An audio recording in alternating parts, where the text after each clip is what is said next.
Há dois tipos de perícia: a perícia na esfera criminal e na esfera civil.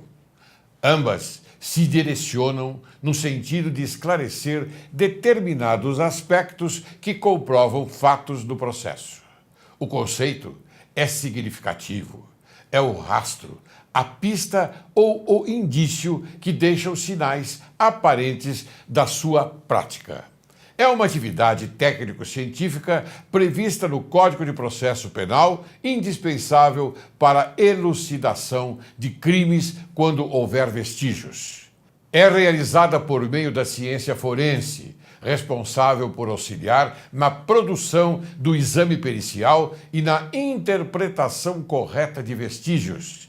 É baseada nas seguintes ciências forenses: química, biologia, geologia, engenharia, física, medicina, toxicologia, odontologia, documentoscopia, entre outras, as quais estão em constante evolução. O perito criminal, em sentido estrito, é o servidor público policial ou não.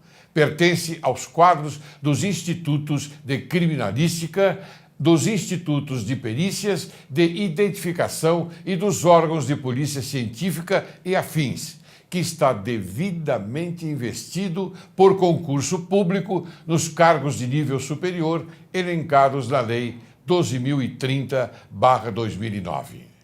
O perito criminal está a serviço da Justiça, especializado em encontrar ou proporcionar a chamada prova técnica ou prova pericial mediante a análise científica de vestígios produzidos e deixados na prática de delitos.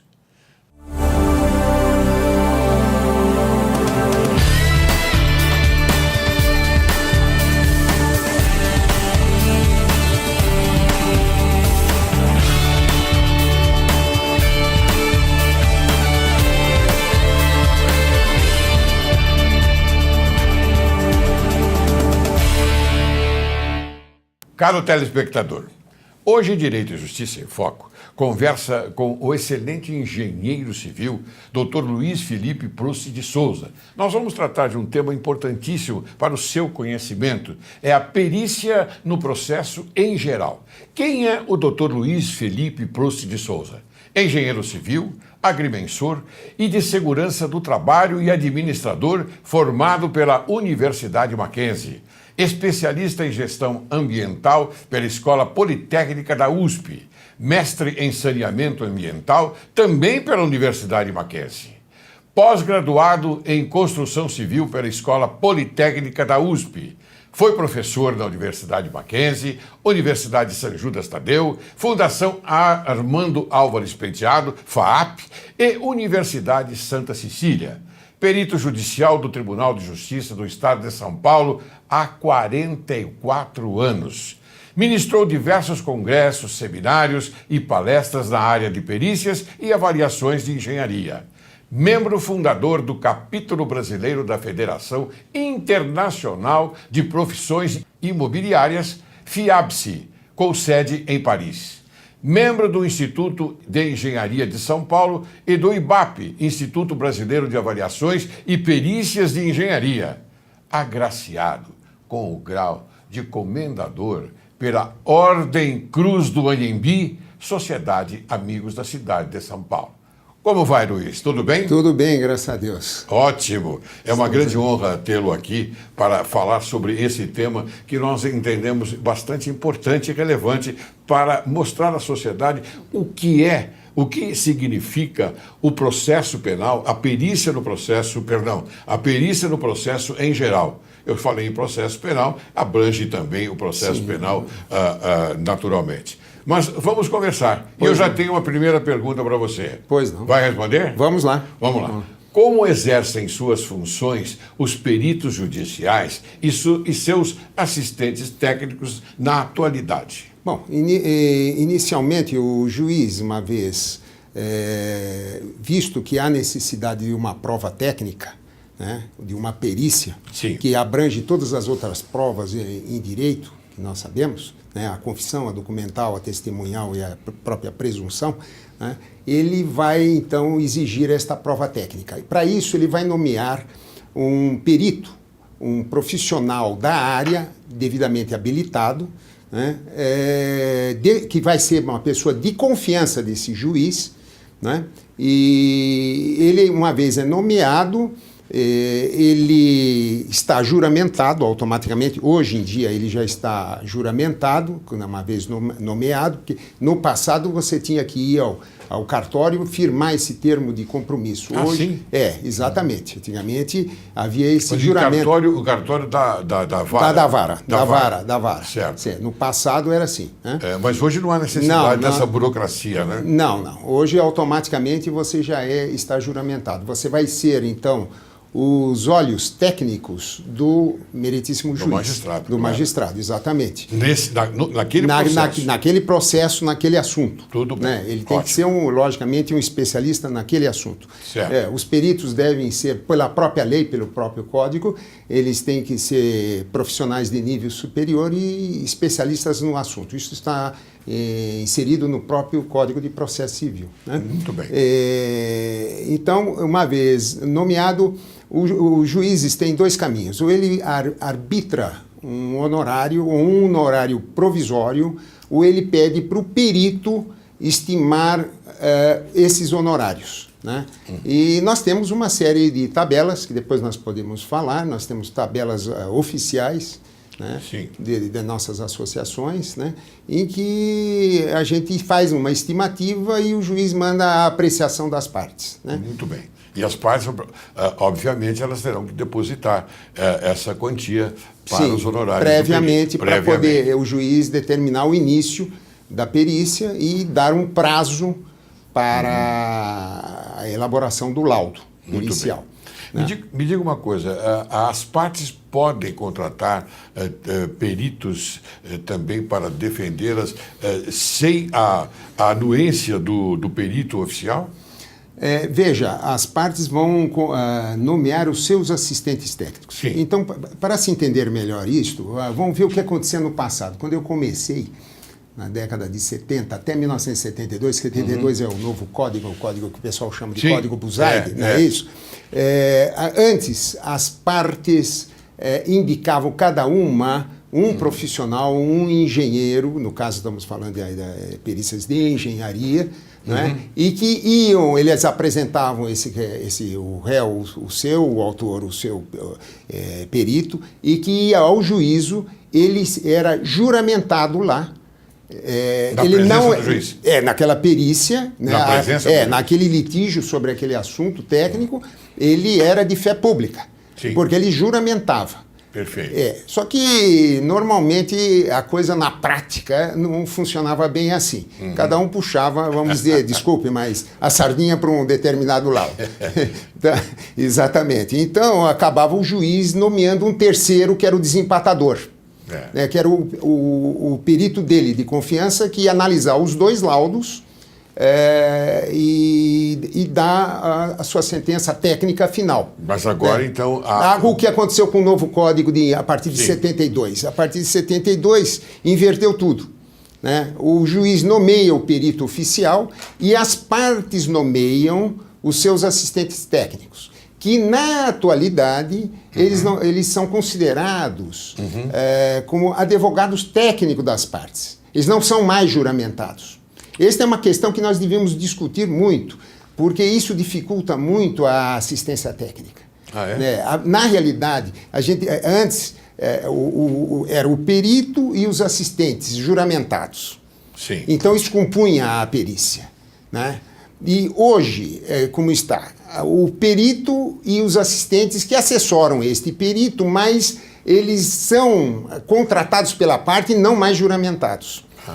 Este é uma questão que eu gostaria depois, uma outra oportunidade, a gente discutir muito isso aí, porque eu acredito que isso vem dificultando, eu vejo que isso vem dificultando muito o trabalho pericial. Você diz dificultando o trabalho pericial do perito oficial? De tudo. Eu entendo de tudo. Isso dificulta. A falta desta fé pública, eu acho que isso dificulta. Dificulta. Veja uma coisa, o que acontecia no caso das desapropriações, né? Sim. O poder expropriante, que lógico normalmente é o Estado, ou com o poder do Estado para poder desapropriar, né, alguma estatal, tinha o perito judicial, e as estatais ou o poder público, né, ele tinha que ter peritos não funcionários. Não funcionários. Sim. Porque eles tinham que ser de fé pública. Hoje, o que acontece, eles colocam o pessoal do quadro para ser assistente técnico. Esse assistente técnico está amarrado ao seu patrão, vamos dizer. A parte, né? A parte, exatamente, a parte. Que seria o caso, o Estado desapropriando, ele é amarrado à parte. Essas informações... Por isso que eu digo que desculpa, mas é uma matéria que eu acho que deve vir à baila, ser discutida amplamente, principalmente nessa reforma agora do código que vai ter agora, né? Está já até para ser aprovado, né? Em andamento, né? Eu acho que é uma questão da perícia ainda ser mais amplamente discutida essa questão. Os peritos deveriam ser um pouco mais ouvidos nessa participação. Muito bem. Mas essas informações, como eu dizia, elas são preciosas porque este programa visa dar a informação correta à sociedade, ao telespectador. Então você veio hoje aqui para falar sobre a técnica, os bastidores, né, propriamente dito, das perícias. Isso é muito importante, viu, Luiz? Pois não. Eu tenho outra pergunta a fazer a você. Pois não. Como as perícias de engenharia e de avaliações têm se desenvolvido nos diversos tipos de ações? Vejamos, as perícias, de modo geral, existe uma certa confusão, que isso é no meu entender, entre perícia e avaliação. A avaliação imobiliária, ela é uma perícia, porque ela é uma prova, você tem que trazer prova de que aquele objeto que está sendo, que é o caso o imóvel, que está sendo avaliado, você tem que trazer a convicção de que aquilo vale tanto, em função do Estado... O valor real. A questão do valor é uma questão até filosófica. Chegar naquele valor, nós nunca vamos chegar. Nós vamos chegar em alguma coisa provável do que está acontecendo naquele momento no mercado. Né? Porque se a gente for entrar nessa questão filosófica do valor, né, principalmente o imobiliário, na verdade, cada imóvel tem o seu próprio mercado, o seu próprio valor, porque ele ocupa um lugar no espaço. Certo. Tá? Então, ele ocupando, ele nunca vai, por mais que a gente procure fazer as variáveis, os fatores para corrigir pelo que está em oferta, para comparar com o que a gente quer avaliar, né, é difícil, é muito difícil porque cada um tem sua posição. Na realidade, cada imóvel tem o seu próprio mercado. Certo. Mas só que a gente fala, em média, o mercado imobiliário como está ocorrendo. Então, a gente vai chegar no valor mais provável de mercado para aquele imóvel, fazendo todas as correções, né? Tanto utilizando a inferência estatística quanto o cálculo pelos fatores, né? Então a gente elenca variáveis que podem alterar, valorizar ou desvalorizar mais aquele imóvel, né? Quer dizer que o valor venal lançado pela prefeitura é hipotético, então? Ele está muito aquém do mercado. Mas ele é um balizador para nós, para guardar proporções entre um local e outro. Sim. Para isso, é um outro assunto muito importante que a gente deve levar aqui, é a questão do administrador público se preocupar de ter plantas reais de valores. O que isso auxiliaria a administração pública é incalculável. Falta de recomendações dos técnicos, dos órgãos técnicos, da necessidade de nós termos plantas reais de valores, é pedido, mas o que esbarra-se sempre nisso é a questão de custo, principalmente com uma cidade, uma megalópole como São Paulo. O custo de uma planta de valores é muito alto.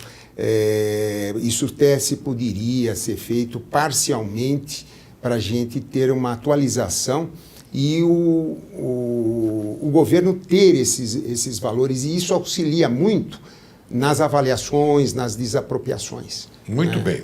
Me diga uma coisa agora. Eu gostaria que você explicasse ao nosso telespectador o que significa a perícia em um processo civil e num processo criminal. Eu sei que você está mais atento ao processo civil. Então, eu gostaria que você, então, explicasse ao telespectador esta máxima, não é? Que é a perícia. Veja, a gente fala em perícia, a perícia, nós estamos restringindo aqui a minha especialidade, que eu sou engenheiro civil, né? Mas a perícia existe em todas as áreas, né, das profissões, né? A perícia médica, a perícia contábil, a perícia documental, né? Que é a grafotécnica. Veja, é a grafotécnica, exatamente. Nós...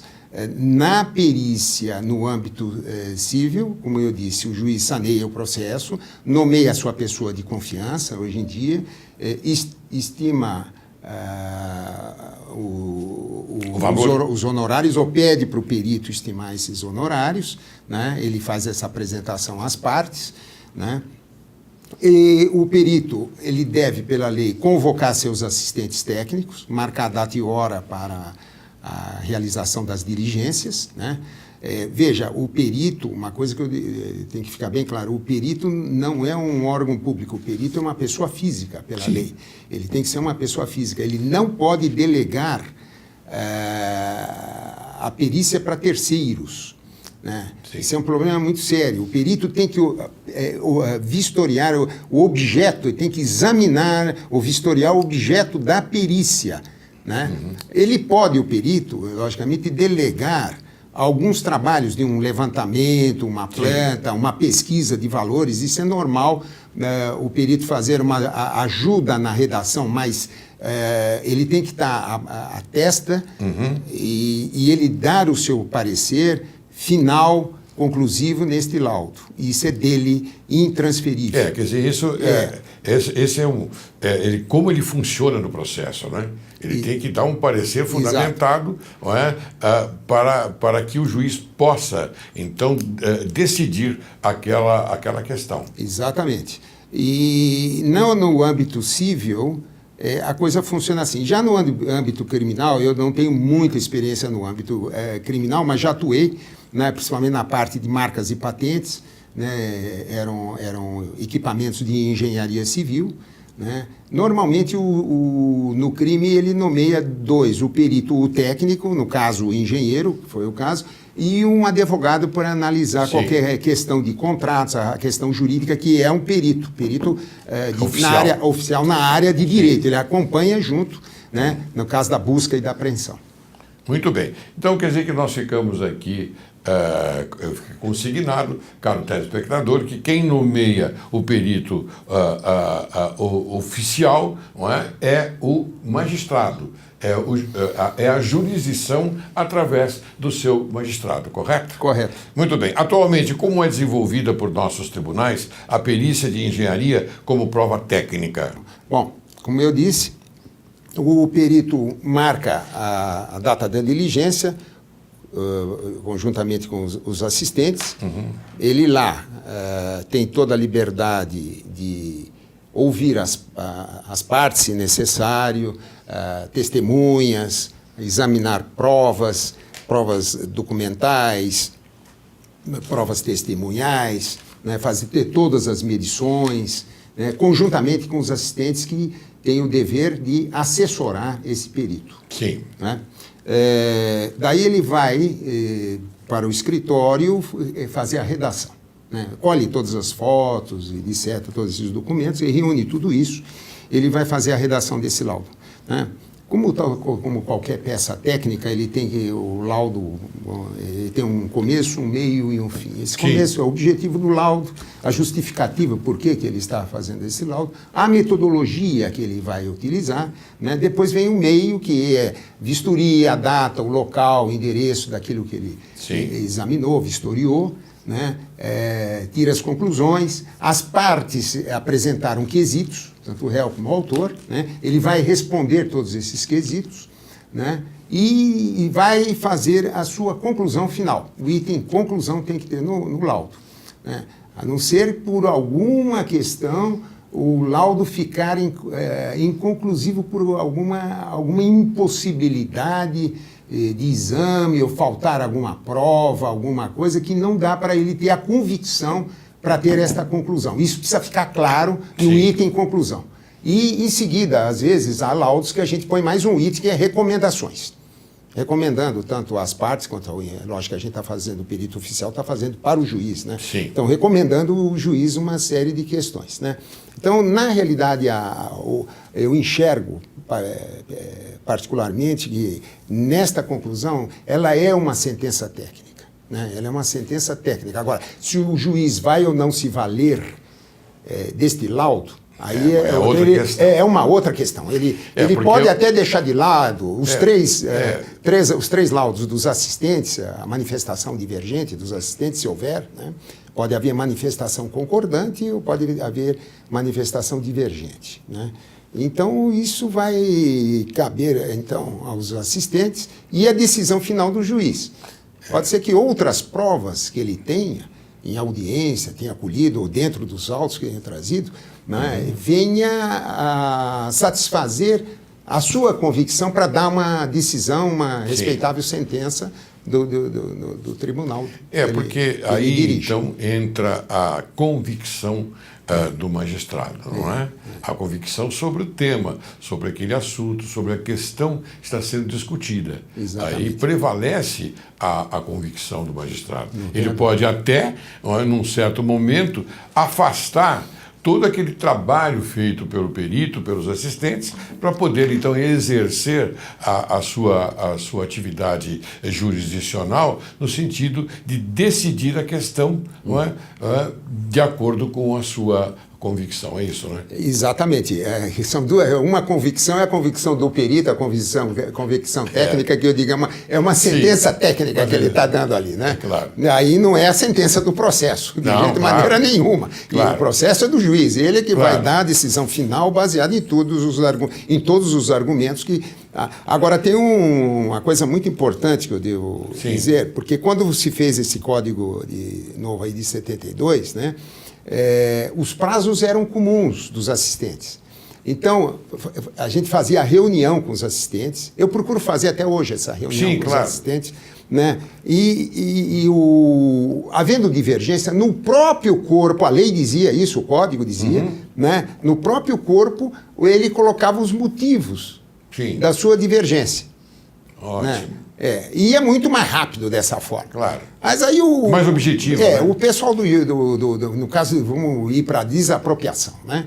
Indo para a desapropriação. Não, mas espera um pouquinho. Você vai falar em desapropriação mais na frente. Após o intervalo, porque agora eu vou chamar um intervalo, tá bom? Tá bom, então. Tá bom, doutor? Você aguarde que logo retornaremos. Tá certo.